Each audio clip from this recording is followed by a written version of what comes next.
ട്രെയിനിൽ സ്ഥിരമായി യാത്ര ചെയ്യുന്നവരാണോ നിങ്ങൾ എങ്കിൽ ഉറപ്പായും ഈ വീഡിയോ സേവ് ചെയ്ത് വയ്ക്കുക. അതായത് ട്രെയിൻ ടിക്കറ്റ് ക്യാൻസലേഷനുമായി ബന്ധപ്പെട്ട് പുതിയ റൂൾസ് ആണ് നടപ്പിലാക്കാൻ ഇന്ത്യൻ റെയിൽവേസ് പോകുന്നത്.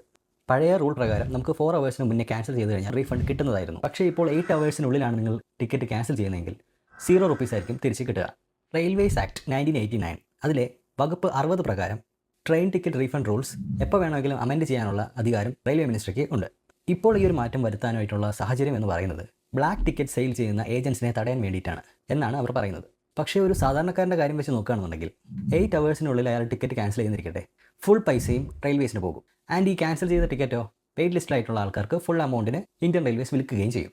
സാധാരണക്കാരുടെ നഷ്ടവും റെയിൽവേസിന് ഡബിൾ ലാഭവുമാണ് ലഭിക്കുക.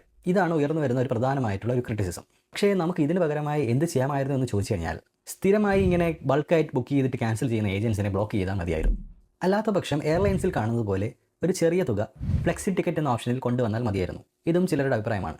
ഈ ഒരു റൂൾ മാറ്റം ശരിക്കും ന്യായമാണോ? നിങ്ങളുടെ അഭിപ്രായം കമൻറ്റ് ചെയ്യും. ആൻഡ് ഇതുപോലുള്ള കൂടുതൽ ലീഗൽ അപ്ഡേറ്റ്സിന് ഫോളോ ചെയ്യുക.